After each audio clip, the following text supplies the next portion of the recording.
ने बड़े कमाल की बात कही है कि जिंदगी में अगर कोई रोकने टोकने वाला है तो उसका शुक्र मानिए, क्योंकि जिन बागों में माली नहीं होते वो बाग बड़ी जल्दी उजड़ जाते हैं। हाय गाइस, मेरा नाम है आरजे कार्तिक। स्वागत है आपका एक छोटी सी कहानी में। ये कहानी पुराने जमाने की। एक बच्चे ने अपने पापा से पूछा कि पापा, इस दुनिया में खुश रहने का सीक्रेट क्या है, सीक्रेट ऑफ हैप्पीनेस क्या है। उसके फादर ने उससे कहा कि बेटा, बहुत बड़ा सवाल आपने इतनी कम उम्र में मुझसे पूछ लिया है। इसका जवाब शायद ही मैं आपको ढंग से दे पाऊं, लेकिन यहां से दूर वो जो बड़ा सा पहाड़ दिख रहा है, उसकी चोटी पर एक शानदार महल बना है। वहां का रास्ता तुम्हें तय करना होगा। थोड़ा सा मुश्किल है, लेकिन एक बार वहां पहुंच जाओगे तो वहां आपको मिलेंगे दुनिया के सबसे बुद्धिमान व्यक्ति, जो आपको बताएंगे कि दुनिया में खुश रहने का सीक्रेट क्या है। उस बच्चे ने कहा कि मैं जाना चाहता हूँ। घर से खाना वाना बनवाया, सामान इकट्ठा किया, लंबी यात्रा थी, यात्रा शुरू की। 2-3 दिन के बाद में बच्चा वहां पहुंच गया। जैसे तैसे वो पहाड़ी रास्ता पार करके ऊपर महल तक पहुंच गया। वहां की खूबसूरती को निहारता रह गया। उसे समझ नहीं आया कि वो वहां आया क्यों था। इतनी खूबसूरत जगह थी, इतना शानदार महल बना था और ऊपर से क्या शानदार नजारा आ रहा था। उस बच्चे को रियलाइज हुआ कि उसे वो काम भी करना है जिसके लिए यहाँ पर आया है। अंदर गया, जाकर के पूछा कि वो सबसे बुद्धिमान व्यक्ति कहाँ है।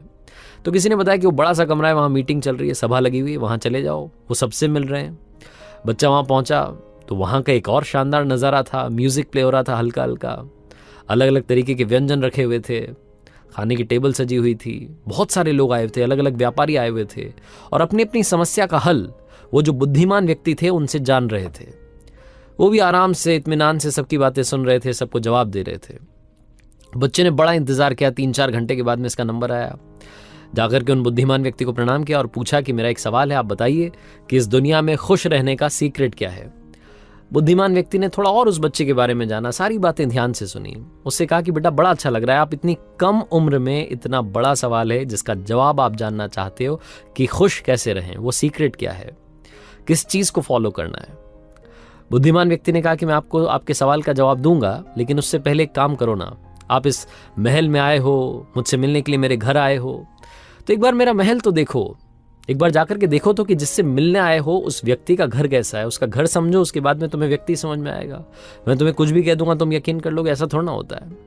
उस बच्चे ने कहा कि सही कह रहे हैं आप, बताइए क्या करना है। महल घूमने जाना है, मैं भी जाता हूँ। बुद्धिमान व्यक्ति ने उसे टोकते हुए कहा कि जाना है, लेकिन रुको। उसको एक चम्मच दी और कहा कि इसमें मैं 2 बूंद तेल गिरा रहा हूँ। ये जो 2 बूंदें हैं तेल की, ये गिरनी नहीं चाहिए। घूम करके आना, लेकिन ध्यान रखना कि चम्मच में से तेल ना गिर जाए। उस बच्चे ने कहा कि बड़ी भारी बात है, चलिए ठीक है, ये भी करके देखते हैं। बच्चे ने उस चम्मच को हाथ में लिया, बड़े संभलते हुए जा रहा था। 2 बूंद तेल था, कहीं गिर जाए। बहुत घुमावदार सीढ़ियां थी, बहुत बड़ा महल था। पूरा घूम फिर करके अच्छे से वापस आया। आधा 1 घंटा उसको लग गया। वापस से बुद्धिमान व्यक्ति के पास गया। उन्होंने पूछा कि बेटा, कैसा लगा आपको महल? आपने वो बगीचा देखा? हमने 10 सालों की मेहनत के बाद में अलग अलग तरीके के पौधे लगा करके क्या शानदार बगीचा बनवाया है। आपने फूल देखे, कितने सुंदर सुंदर फूल लगे हुए हैं। और आपने हमारी लाइब्रेरी देखी जिसमें इतनी शानदार किताबें हैं कि अगर कोई पढ़ ले तो दुनिया की कोई ऐसी कोई समस्या नहीं है जिसका उसको सोल्यूशन ना मिले। आपने वो शानदार पेंटिंग्स देखी जो हमने वहां बरामदे में लगवाई है। उस बच्चे की सब कुछ ऊपर से जा रहा था, उसने कुछ देखा ही नहीं, क्योंकि उसका सारा ध्यान वो तेल की 2 बूंदों में था कि कहीं ये गिर ना जाए। ईमानदारी से बच्चे ने अपना जवाब दिया कि माफ कीजिएगा, लेकिन मैंने कुछ भी नहीं देखा। मेरा तो सारा ध्यान ये चम्मच की 2 बूंद तेल में था कि कहीं ये गिर ना जाए। आपने कहा था कि इसका ध्यान रखना है। बुद्धिमान व्यक्ति ने कहा कि अरे क्या बात हुई, एक बार फिर से जाओ, देख करके आओ, अच्छे से देख करके आओ, सब कुछ निहार करके आओ। छोटा बच्चा फिर से गया। महल की जो एक एक चीज थी उसको ध्यान से देखा, खूबसूरती से निहारा। लाइब्रेरी में गया, वो शानदार पेंटिंग्स लगी थी उन्हें देखा, नक्काशी का काम देखा। बड़ा कमाल का सुंदर महल बना था। इत्मीनान से बगीचा घूम करके वापस आया और आकर के कहा कि क्या महल बनवाया है, मतलब आप तो ऐसे ही खुश हो जाते होंगे, आपके पास तो सब कुछ है। अब मुझे बताइए ना कि सीक्रेट ऑफ हैप्पीनेस क्या है। जो बुद्धिमान व्यक्ति थे उन्होंने कहा कि सब बताऊंगा, बड़ा अच्छा लगा कि आपको मेरा घर अच्छा लगा, लेकिन ये बताओ कि वो तेल की 2 बूंदें कहाँ गई। बच्चे को अचानक से रियलाइज हुआ कि अरे, तेल की 2 बूंद तो पता नहीं कब की गिर गई, मैं तो देखने में बिजी हो गया था। उस बच्चे ने कहा कि माफ़ कीजिएगा, आपने कहा था महल ढंग से देखना, मैं महल देखने में इतना व्यस्त हो गया कि वो तेल की 2 बूंद कब गिरी मुझे पता नहीं चला। बुद्धिमान व्यक्ति ने जो कहा ध्यान से सुनिएगा। उन्होंने कहा कि बेटा, यही है सीक्रेट ऑफ हैप्पीनेस। पहली बार मैंने तुम्हें भेजा तुम्हारा सारा ध्यान तेल की 2 बूंद पर था, आसपास क्या हुआ तुम्हें दिखाई नहीं। दूसरी बार जब भेजा तो तुम्हारा सारा ध्यान आसपास की चीज़ों पर था, सुंदरता पर था, खूबसूरती पर था, और तेल की 2 बूंद तो गिर गई। जो तुम्हारा बेसिक रूल था, जो बेसिक्स थे, उन्हें तुम भूल गए। जिंदगी में अगर वाकई में तुम खुश रहना चाहते हो, वो सीक्रेट जानना चाहते हो, वो यही है कि दुनिया में आपको चाहे जितनी खूबसूरती मिल जाए, जो चाहते हैं वो सब मिल जाए, लेकिन आप अपना बेसिक मत भूलिएगा। वो जो तेल की 2 बूंद थी वो भी ध्यान रखनी थी और सुंदरता भी देखनी थी। बस यही है खुश रहने का सीक्रेट। हम में से काफ़ी सारे लोग जो काफ़ी कुछ अचीव कर लेते हैं, भूल जाते हैं अपनी जड़ों को, अपनी रूट्स को। लाइफ में चाहे जहां आप चले जाएं, रूट्स मत भूलिएगा, क्योंकि जो इंसान जड़ों से जुड़ा रहता है वही जिंदगी में ग्रो करता है। हमेशा दोस्तों अपनी शुरुआत को याद रखना आपकी वैल्यूज़ क्या हैं, आपके संस्कार क्या हैं, उन्हीं के साथ में आगे बढ़ना। आप लाइफ में कभी दुखी नहीं रहोगे, आपको सब कुछ मिलेगा, ये मेरी दुआ है। आरजे कार्तिक बस इस कहानी से यही समझाना चाहता था कि हमेशा अपनी शुरुआत को याद रखें वो लम्हे जो आपकी ज़िंदगी में सबसे खूबसूरत हैं। किसी ने बड़े कमाल की बात कही है कि खुद को खुश रखने के तरीके ढूंढें, क्योंकि तकलीफें तो आपको ढूंढ ही रही हैं। हाय गाइस, मैं हूं आरजे कार्तिक। एक छोटी सी कहानी। ये कहानी एक लेडी की जिनकी उम्र 70 साल रही होगी। उनको लगातार नोटिस आ रहे थे फ्लैट खाली करने के। उनके पति की डेथ हो चुकी थी, उनके बच्चे भी नहीं थे। उन्होंने काफ़ी रिश्तेदारों को कॉल किया और बार बार डिमांड की कि मेरी मदद कीजिए, मेरा साथ दीजिए, लेकिन रिश्तेदारों ने उम्र के इस पड़ाव में उनसे मुंह मोड़ लिया। कोई भी उनसे बात करने के लिए तैयार नहीं था, बहाने बना रहे थे। फाइनली वो दिन आ गया जब उस बिल्डिंग का जो ओनर था, उस बिल्डिंग के ओनर ने सिक्योरिटी गार्ड्स को भेजा और इन अम्मा से आकर के कहा कि अब आपको खाली करना पड़ेगा, आज आखिरी तारीख है। 3-4 सिक्योरिटी गार्ड्स खड़े थे, इन्हें समझ नहीं आ रहा था कि क्या करें। उन सिक्योरिटी गार्ड्स के सामने हाथ जोड़ करके बैठी थी और बार बार कह रही थी कि अगर मुझे 2 दिन का मौका मिल जाए तो मैं अपने रहने के लिए इंतज़ाम कर लूँ, लेकिन वो गार्ड सुनने को तैयार नहीं थे। तभी वहाँ पर उस सीन में एक बंदे की एंट्री होती है जिसके हाथ में पेपर्स होते हैं, और वो आकर के उन गार्ड्स को बोलता है कि आप चले जाओ, क्योंकि इस फ्लैट की ओनर यही है। उन अम्मा को समझ नहीं आता है, गार्ड्स को समझ नहीं आता है। वो पूछते हैं कि चक्कर क्या है, तो वो बंदा बताता है कि इस फ्लैट को मैंने खरीदा है और आज मैंने ये फ्लैट इनके नाम कर दिया है, ये यहीं रहने वाली हैं, इनको फ्लैट खाली करने की जरूरत नहीं है। गार्ड्स वहां से चले जाते हैं। उसके बाद में अम्मा उनसे पूछती हैं, उस बंदे से पूछती हैं कि आप अचानक से मेरी जिंदगी में ऊपर वाला बन के, भगवान बन के कहां से आ गए। वो बंदा बताता है कि आपको याद है अम्मा, आज से 30 साल पहले आप और आपके हस्बैंड एक गली से जा रहे थे, वहां पर मैं कोने में पड़ा हुआ था, मेरी फैमिली में कोई नहीं बचा था, मेरे घर वाले मुझे छोड़ करके इस दुनिया से चले गए थे, मेरा कोई नहीं था साथ देने के लिए, मैं वहां पर भीख मांग रहा था और आप लोगों से मैंने रिक्वेस्ट की थी कि अगर आपके पास में कोई कैश हो, आप मेरी मदद कर सकें तो मदद करें। आपके पति ने आपसे बोला था कि पैसे मत देना, ये ड्रग्स ले लेगा, ये शराब पी लेगा, नशा करेगा, पैसा बर्बाद कर देगा, इसका साथ मत दो। आपके पति जैसे बाकी लोग इग्नोर करके जाते हैं वैसे आगे चले गए थे, लेकिन आप वहीं खड़ी रहीं। आपने अपने पर्स में से निकाल करके मुझे आपके पास जितना कैश था वो दिया और साथ में मुझे ये लॉकेट दिया और बोला कि ये लकी चार्म है, अपने साथ रखना। मैं किस शब्द में आपका थैंक यू करता, मुझे समझ नहीं आ रहा था, मैंने बस आपका नाम जाना। आप वहां से चली गई। इन 30 सालों में उस पैसे की मदद से मैंने पढ़ाई की, अपनी जिंदगी को संवारा और आज रियल एस्टेट के सेक्टर में बहुत बड़ा बिजनेसमैन हूँ। एक दिन मेरे लैपटॉप पर एक लिस्ट खुली हुई थी जिसमें उन लोगों के नाम थे जिनके फ्लैट्स खाली करवाए जा रहे थे। अचानक से मुझे आपका नाम वहां दिखा और मेरी आंखें वहीं की वहीं रुक गई। मैंने पता किया, एड्रेस पता किया, फटाफट से यहां पहुंचा, वो फ्लैट अपने नाम किया और आज इस फ्लैट को आपके नाम वापस कर रहा हूं। 30 साल पहले आपने जो मेरी मदद की थी, मेरी लाइफ संवारी थी। मैं चाहता हूं कि आपकी लाइफ इस मोड़ पर कोई और बर्बाद ना करे, इस लाइफ को संवारने का काम मैं करना चाहता हूं। और अम्मा, मैं आपको अपना लॉकेट वापस करना चाहता हूं, क्योंकि ये अब आपका लकी चार्म रहे, ये मैं चाहता हूं। उन अम्मा की आंखों में आंसू आ गए। छोटी सी कहानी लाइफ में बहुत बड़ी बात सिखाती है। अगर आपने दुआएं कमाई हैं तो आपका साथ ऊपर वाला जरूर देगा, नीचे वाले आपका कुछ बिगाड़ नहीं पाएंगे। पैसा तो हर इंसान कमाता है, दुआ कमाना सबसे मुश्किल काम है। अच्छे काम कीजिए, लोगों की मदद कीजिए, दुआएं कमाइए, आशीर्वाद के साथ और अपने हौसले के साथ कर दिखाओ कुछ ऐसा कि दुनिया करना चाहे आपके जैसा। किसी ने बड़े कमाल की बात कही है कि तट पर बैठे बैठे तेरे हाथ कहां कुछ आएगा, रत्न मिलेंगे तुझको जब सागर की तह में जाएगा। कुछ ना आया हाथ समझना डुबकी अभी अधूरी है, चाहे जितना भी हो मुश्किल पहला कदम जरूरी है। हाय गाइस, मेरा नाम है आरजे कार्तिक। हिंदुस्तान में लॉकडाउन जब हुआ तब कई सारे छोटे छोटे किस्से हुए। लॉकडाउन की वजह से बहुत सारे लोगों का बिजनेस ठप था। ये कहानी एक ऐसे कैब ड्राइवर की जिसकी लाइफ में सब कुछ खत्म होने को आया था। उसकी कैब बंद हो गई थी, वो घर पर बैठा हुआ था, गांव में था और समझ नहीं पा रहा था कि जिस इकलौते साधन से उसके घर में पैसा आ रहा था वो भी रुका हुआ है। उसके पास में जो पैसे थे, बचत थी, वो धीरे धीरे खत्म हो रही थी। गरीबी के दिन बढ़ते चले जा रहे थे। उसको राशन की जरूरत थी, लेकिन कोई भी उसकी मदद नहीं कर रहा था। वो पता नहीं कितने लोगों को कॉल कर चुका था, लेकिन सामने से ना में जवाब आता था। एक दिन अचानक से कॉल आता है और सामने वाला व्यक्ति कहता है कि भाई साहब अपना अकाउंट नंबर भेजिए, मैं आपको कैश भेजना चाह रहा हूं, आपकी मदद करना चाह रहा हूं। ये उससे पूछना चाहता है कि आप कौन है, कहां से बात करने से पहले कॉल कट जाता है। ये फिर से कॉल करता है तो सामने वाला कहता है पहले अकाउंट नंबर तो भेजिए। ये भरोसा करके अकाउंट नंबर भेजता है और वाकई में थोड़ी देर के बाद में इसके पास में कैश आ जाता है। ये बड़ा खुश होता है, ऊपर वाले को धन्यवाद करता है कि आपने बचा लिया, आज तो वाकई में चमत्कार हो गया। ये वापस उस नंबर पर कॉल करता है, पूछता है कि आप कौन है, क्यों मेरी मदद की।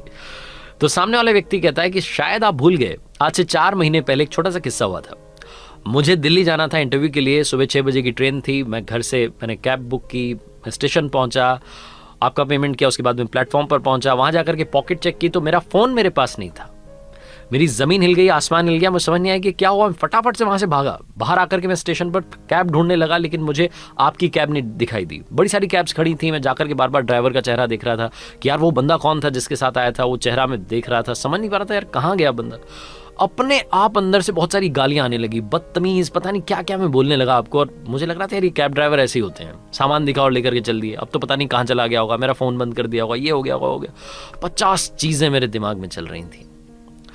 मेरा जो इंटरव्यू था वो तो मैंने कैंसिल कर दिया, मैंने दिल्ली जाने का प्लान ड्रॉप कर दिया। मैंने सोचा कि ये दिन ही अशुभ है, मतलब आज के दिन सुबह सुबह फोन गायब हो गया, चोरी हो गया, क्या इंटरव्यू होगा और क्या जॉब में मेरी, मतलब क्या जॉब मिलेगी मुझे, क्या सिलेक्शन होगा। मेरे पास कैश पड़ा था, मैं ऑटो करके वापस घर पहुंचा। जब घर पहुंचा तो देखता हूं कि वहां पर एक कैब खड़ी थी। वो कैब देख करके मेरा दिमाग ठनका, मैं फिर से गाली देने लगा। मैंने बोला ये कैब वाले ऐसे होते हैं, ये होता है, वो होता है। मुझे लगा कि अड़ोसी पड़ोसी ने, शायद किसी ने कैब बुक की होगी। आप कैब से निकल करके आए और आपने मेरा फोन मुझे लौटा दिया। वो फोन हजारों का था, लेकिन उस दिन मुझे करोड़ों की बात सीखने को मिली। आपने बोला कि भाई साहब मैं तो यहीं खड़ा हूँ, आपके घर पर ताला लगाए, मैं इंतजार कर रहा था आधे घंटे से कि कोई आ जाए तो उसको फोन दे दो। इस फोन में भी लॉक लगा था तो किसी को कॉल नहीं कर पा रहा हूँ। काफी देर से वेट कर रहा था कि इस फोन पर किसी का फोन आ जाए तो उससे बात कर लूँ, लेकिन इस पर किसी का कॉल नहीं आया। मैं तो बस वेट कर रहा था और आप दिख गए तो आपको फोन दे दिया। मैंने आपसे कहा कि मेरा भी दिमाग काम नहीं कर रहा है, मैंने भी इस नंबर पर कॉल नहीं किया। अगर मैं कॉल ही कर लेता तो शायद आपसे बात हो जाती, लेकिन मैं आपको गाली देने में इतना बिजी था कि मैं बस गाली देते हुए, आई एम सो सॉरी। उस दिन जब आपने मेरा फ़ोन मुझे वापस लौटाया तो मुझे काफ़ी कुछ सीखने को मिला। मुझे सीखने को मिला कि दुनिया में अभी भी इंसानियत जिंदा है, और मुझे सीखने को मिला कि किसी को भी जज करना बंद कीजिए। मैं आपको जज कर रहा था, पता नहीं उल्टा समझ रहा था, सोच रहा था कि बहुत ही बेकार आदमी है, मेरा फ़ोन लेकर के भाग गया, लेकिन आप तो मेरा फ़ोन लौटाने के लिए आए थे और आप तो इंतजार कर रहे थे कि उस पर किसी का कॉल आ जाए ताकि आप फ़ोन लौटा सकें। ये बात उसने ख़त्म की और उसने बोला कि मैं बस इसीलिए आपकी मदद करना चाह रहा था। लॉकडाउन में मुझे आपकी याद आ गई, मैंने आपका नंबर सेव किया हुआ था, मुझे लगा कि शायद आपको कैश की ज़रूरत होगी, शायद आपको पैसों की ज़रूरत होगी, इसलिए कुछ कैश जितना मैं भेज सकता था मैंने आप तक पहुँचाया, आपकी मदद की है। उसने अपनी बात खत्म की और इस तरफ जो कैब ड्राइवर था उसने कहा कि आपने जो कैश मुझे भेजा है, जो मेरी मदद की है, इससे बड़ी मदद नहीं हो सकती है। और आज आपने मुझे एक बहुत बड़ी बात दुनिया में सिखाई है कि अच्छा कर्म करेंगे, अच्छा काम करेंगे तो रिजल्ट अपने आप अच्छा आएगा। आपको पता नहीं मैं किस हाल में जी रहा हूँ, मेरे पास में राशन नहीं है, घर में पैसा नहीं है, मैं रोजाना भगवान के सामने हाथ जोड़ रहा हूँ कि मेरी कोई मदद कर दे। मैं इतने लोगों को कॉल करता हूँ, कोई मेरी मदद नहीं कर रहा था। आज आपने मदद की और मुझे सिखा दिया कि अच्छा काम करूंगा तो अच्छा फल जरूर आएगा। छोटी सी कहानी काफी कुछ सिखाती है। हिंदुस्तान में ऐसे लॉकडाउन में कई किस्से हुए हैं जिसने हम लोगों को एक बात सिखाई है कि इंसानियत सबसे बड़ा धर्म है। और याद रखना, अच्छा काम करेंगे अपने आप आपके साथ अच्छा होगा, यकीन मान के चलिए। आरजे कार्तिक बस यही कहेगा, अच्छे काम कीजिए, अच्छे कर्मों के साथ कर दिखाओ कुछ ऐसा कि दुनिया करना चाहे आपके जैसा। किसी ने बड़ी कमाल की बात कही है कि अगर आपको वो फसल पसंद नहीं जो आप काट रहे हैं तो उन बीजों की जांच कीजिए जो आप बो रहे हैं। हाय गाइस, मैं हूं आरजे कार्तिक। एक छोटी सी कहानी, ये कहानी है उस अमीर महिला की जो साइकेट्रिस्ट के पास जाया करती थी, डिप्रेशन के दौर से गुजर रही थी और अपनी लाइफ में हैप्पीनेस ढूंढ रही थी। कई बार सेशन 1 घंटे चलता, 2 घंटे चलता। एक दिन इन मैडम ने जाकर के डॉक्टर साहब से सवाल किया कि डॉक्टर साहब ऐसा क्या है कि इतने पैसे होने के बाद भी मेरी लाइफ में हैप्पीनेस नहीं आ रही है। जो साइकेट्रिस्ट थे उन्होंने अपने क्लिनिक में काम करने वाली एक बूढ़ी महिला को बुलाया और कहा कि अम्मा आज आप अपनी कहानी मैडम को सुनाइए। और मैडम से कहा कि आप ध्यान से सुनिएगा अम्मा की कहानी, क्योंकि इस कहानी के आखिरी में आपको समझ में आएगा कि हैप्पीनेस मिलेगी तो मिलेगी कहाँ। अम्मा ने झाड़ू नीचे रखा, साफ सफाई का काम करती थी, चेयर लेकर के बैठ गई और अपनी कहानी सुनाना शुरू किया। अम्मा ने बताया कि मैडम, मेरा पति शराब पी करके घर आता था, मारपीट करता था, घर में पैसे नहीं रहते थे। मेरा एक बेटा था जिसको पढ़ाने के लिए मैं जैसे तैसे पैसे इकट्ठे करती थी, काम करने जाती थी। एक दिन ज़्यादा शराब पीने की वजह से पति की मौत हो गई। 2-3 महीने तक संघर्ष चला, जैसे तैसे बेटे की नौकरी लगी। 3 महीने के बाद में एक दिन बेटा घर आ रहा था और रोड एक्सीडेंट में उसकी भी मौत हो गई। मुझे लगा कि मेरी ज़िंदगी ख़त्म हो गई है, मेरे जीने की कोई वजह नहीं बची है। मैं मरने के तरीके ढूंढने लगी, यहाँ तक कि मैं पटरी तक पहुँच गई और उस दिन मैं हिम्मत नहीं कर पाई मरने की, वापस लौट करके घर आ गई। एक दिन ऐसे ही काम करके साफ़ सफाई का घर पहुँच रही थी तो मेरे पीछे पीछे बिल्ली का एक बच्चा चलने लगा और वो बच्चा चलते चलते चलते मेरे घर के दरवाजे तक आ गया। उस बिल्ली के बच्चे को जब मैंने अपने घर के दरवाजे तक देखा तो मुझे लगा कि इसको शायद भूख लगी है। बाहर बहुत ठंड थी तो मैं उस बच्चे को लेकर के अंदर आ गई। मेरे घर में थोड़ा सा दूध था, मैंने कटोरी में दूध रखा, बिल्ली के बच्चे के सामने रखा तो बिल्ली का बच्चा झट से चट कर गया। और जैसे ये सारी घटना हुई मेरे चेहरे पर हंसी आ गई, खुशी आ गई। बहुत दिनों के बाद मेरे चेहरे पर हंसी आई थी तो मुझे ये रियलाइज़ हुआ, मुझे लगा कि अगर एक बिल्ली के बच्चे की मदद करने से मुझे खुशी मिल सकती है तो इंसानों की मदद करने से, लोगों की मदद करने से कितनी खुशी मिलेगी। उस दिन के बाद से मैंने अपने आस पड़ोस के लोगों की मदद करना शुरू किया। एक भाई साहब बीमार थे, उनके लिए बिस्किट्स बना करके लेकर के गई। एक भाई साहब अस्पताल में भर्ती थे, उनके लिए खाना बना करके लेकर के गई। कुल मिलाकर के मैंने जितने लोगों की मदद हो सकती थी उतने लोगों की मदद करना शुरू किया। मुझे एक बात समझ में आई कि ज़िंदगी में खुशी ढूंढने से नहीं बल्कि दूसरों को खुशी देने से मिलेगी। ये कहानी जैसे ही अम्मा सुना रही थी, ख़त्म कर रही थी, उनकी आंखों में आंसू आ गए। मैडम को समझ में आ गया कि दुनिया में सिर्फ पैसा हैप्पीनेस नहीं दे सकता। जब तक आप हैप्पीनेस शेयर नहीं करेंगे आपकी लाइफ में डबल हैप्पीनेस नहीं आएगी। अगर आप टीचर हैं तो मुस्कुराते हुए क्लासरूम में जाइए। अगर आप हाउसवाइफ हैं तो मुस्कुराते हुए खाना बनाइए, खाना खाने वाले को स्वाद आएगा, खाना बड़ा अच्छा बनेगा। अगर आप बिजनेसमैन हैं तो अपने कर्मचारियों से, अपने एम्प्लॉयज़ से खुश होकर के बात कीजिए, हंस कर के बात कीजिए। बांटनी है तो मुस्कान बांटिए। ज़िंदगी में खुशी का यही एक सीक्रेट है। आरजे कार्तिक आपसे ये कहता है, कर दिखाओ कुछ ऐसा कि दुनिया करना चाहे आपके जैसा। किसी ने बड़े कमाल की बात कही है कि प्यार में ही ताकत है दुनिया को झुकाने की, वरना क्या जरूरत थी श्री राम जी को शबरी के झूठे बेर खाने की। हाय गाइस, मेरा नाम है आरजे कार्तिक। एक छोटी सी कहानी रामायण की। ये कहानी उस वक्त की है जब प्रभु श्री राम ने अपना लंका विजय अभियान शुरू किया था। वो लंका पर विजय पाने के लिए उस अभियान को छेड़ चुके थे जिसमें विशाल वानर सेना थी। उनके छोटे भाई लक्ष्मण उनके साथ थे और पूरी उम्मीद थी विजय प्राप्त करने की। लेकिन सबसे बड़ी समस्या थी उस विशाल समुद्र को पार करने की, लंका तक पहुंचने की। ऊंची ऊंची लहरें उठ करके आ रही थी। इतनी विशाल सेना ना तो तैर करके उसे पार कर सकती थी, ना उड़ करके जा सकती थी। प्रभु श्री राम ने बहुत बार विनती की, प्रार्थना की कि समुद्र देव शांत हो जाइए, लेकिन उधर से कोई उत्तर नहीं मिल रहा था। प्रभु श्री राम को क्रोध आ गया, अपना दिव्य बाण निकाला, ब्रह्मास्त्र चलाने की तैयारी में थे, तभी अचानक से समुद्र देव प्रकट हुए। क्षमा याचना करने लगे, माफी मांगने लगे और कहा कि प्रलय से पहले प्रलय मत लाइए भगवान, बाकी आपकी मर्जी है। आप मुझे मेरी मर्यादा बनाए रखने दीजिए। आप मुझे सुखा देंगे तो सब कुछ खत्म हो जाएगा, जल का जो रूप है वो खत्म हो जाएगा, ऐसा मत कीजिए। प्रभु श्री राम ने पूछा कि फिर क्या किया जाए, क्या बीच का रास्ता है? तो समुद्र देव ने बताया कि आपकी सेना में नल और नील नाम के 2 भाई हैं, जिनको बचपन में ऋषियों ने श्राप दिया था। क्योंकि ऋषियों के सामान उठा उठा करके नदी में फेंक रहे थे तो उन्होंने श्राप दिया था कि अब जो भी तुम फेंकोगे वो पानी में डूबेगा नहीं बल्कि तैरता रहेगा।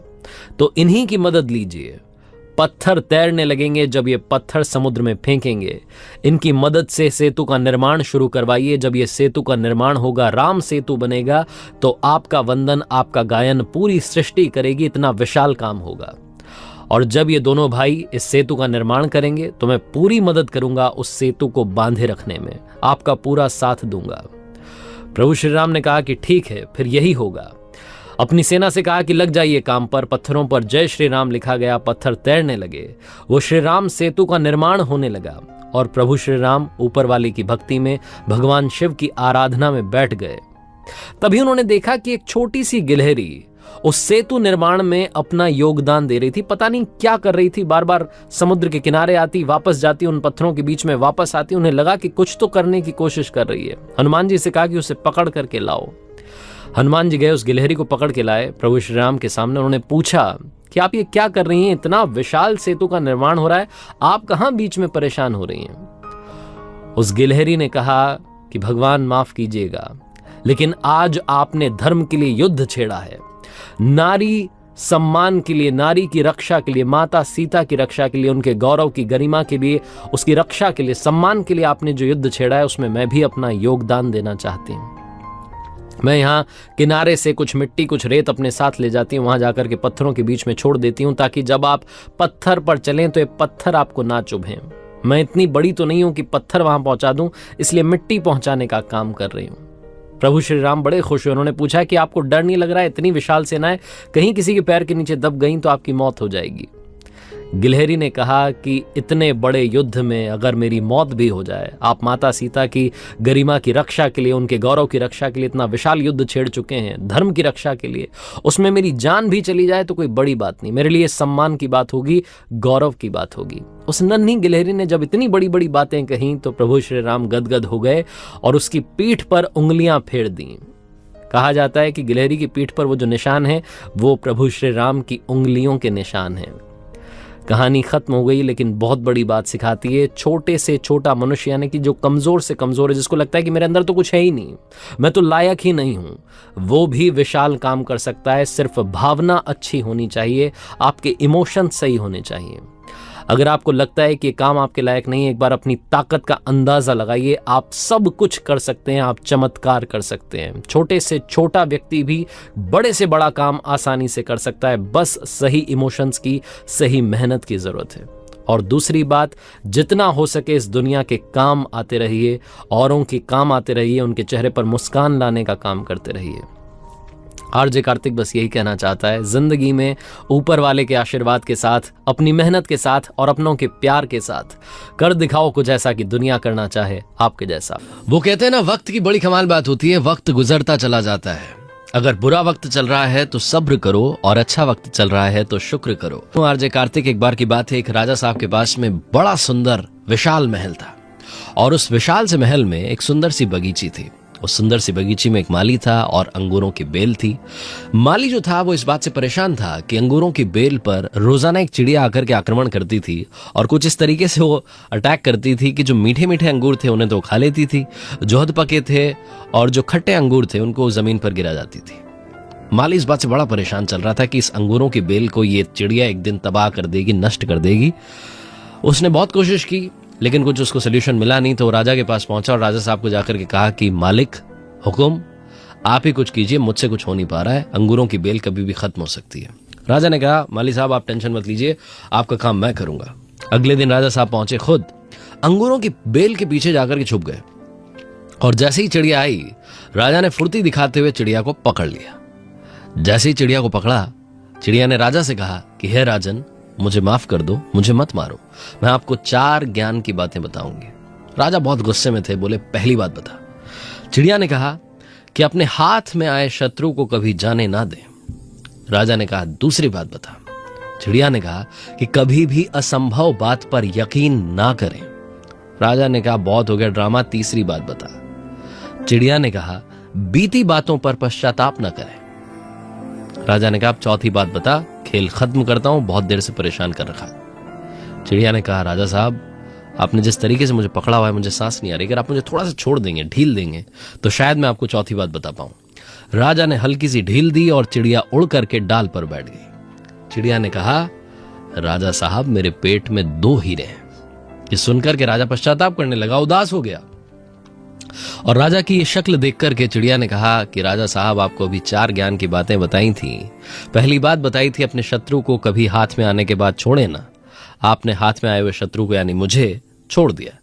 दूसरी बात बताई थी असंभव बात पर यकीन ना करें, आपने यकीन कर लिया कि मेरे छोटे से पेट में 2 हीरे हैं। तीसरी बात बताई थी कि बीती हुई बात पर पश्चाताप ना करें, आप उदास हैं, आप पश्चाताप कर रहे हैं, जबकि मेरे पेट में हीरे हैं ही नहीं, जो है ही नहीं उसको सोच करके आप पश्चाताप कर रहे हैं। उस चिड़िया ने 4 बातें राजा को नहीं हम सबको भी बताई। हम सब भी जो बीत चुका होता है उस पर कई बार पश्चाताप कर रहे होते हैं, हमेशा पास्ट में रहते हैं और फ्यूचर की सोचते नहीं है। प्रेजेंट में रहना शुरू कीजिए, फ्यूचर के लिए प्लानिंग करना शुरू कीजिए, अपने ड्रीम्स को फॉलो करना शुरू कीजिए। जिंदगी में जो हो गया उस पर आपका कंट्रोल नहीं है, लेकिन जो होगा उसको आप बदल सकते हैं। इसीलिए आरजे कार्तिक आपसे कहता है, कर दिखाओ कुछ ऐसा कि दुनिया करना चाहे आपके जैसा। कमाल की बात कही है कि जब हम अपने लिए चुनते हैं तो श्रेष्ठ चुनते हैं, लेकिन जब प्रभु पर छोड़ देते हैं तो प्रभु हमारे लिए सर्वश्रेष्ठ चुनते हैं। नमस्ते दोस्तों, मैं हूं आरजे कार्तिक। एक बड़ी छोटी सी कहानी है गरीब परिवार की, जहां एक बच्चा रहता था जिसको बादाम बहुत पसंद थे। एक दिन उसके पापा ने बादाम वाला हलवा बनाया। 2 कटोरी हलवा बना करके तैयार करके उन्होंने टेबल पर रख दिया और बोला, बेटा अपने लिए चुन लो। एक जो कटोरी थी उसमें ऊपर 2 बादाम लगे हुए थे और दूसरी जो कटोरी थी उसमें कोई बादाम ऊपर नहीं दिख रहा था। लड़के को बादाम बहुत पसंद थे और गरीब परिवार में बादाम का आना बहुत बड़ी बात है। उसने फटाफट से वही वाली कटोरी उठाई जिसमें ऊपर 2 बादाम लगे थे। उसने हलवा खाना शुरू किया। पिताजी ने दूसरी कटोरी ले ली, उन्होंने हलवा खाना शुरू किया। कमाल की बात यह थी कि उस लड़के की कटोरी में तो सिर्फ 2 ही बादाम आए जो ऊपर लगे थे, लेकिन पिताजी की कटोरी में अंदर 4 बादाम छुपे हुए थे। लड़के ने जैसे ही देखा कि पापा की कटोरी में 4 बादाम आए, उसका दिमाग खराब हो गया, मूड ऑफ हो गया। उसने कहा, पापा की कटोरी में ज्यादा बादाम आ गए और मैंने 2 वाली क्यों चुनी, मुझे वो वाली चुननी चाहिए थी। अपने दिमाग में बहुत सारा चलने लगा। पिताजी समझ गए तो उन्होंने कहा, मेरे बच्चे ध्यान से सुनो और समझो, जीवन में जब तक स्वार्थ की आदत को अपने साथ रखोगे तुम कभी जीत नहीं पाओगे, जीत करके भी हार जाओगे। और साथ में जो दिखाई दे रहा है वो हमेशा सच हो, ये संभव नहीं है। कमाल की बात ये रही कि दूसरे दिन भी पिताजी ने 2 कटोरी हलवा तैयार किया और एक जो कटोरी थी उसमें वही हमेशा की तरह बादाम नहीं था और दूसरी में 2 बादाम ऊपर लगे हुए थे। लड़के को पिछले दिन का एक्सपीरियंस याद था, उसको सबक मालूम था, तो उसने अब की बार वो वाली कटोरी चुनी जिसमें ऊपर बादाम नहीं लगा हुआ था, कोई सजा के नहीं लगाया था।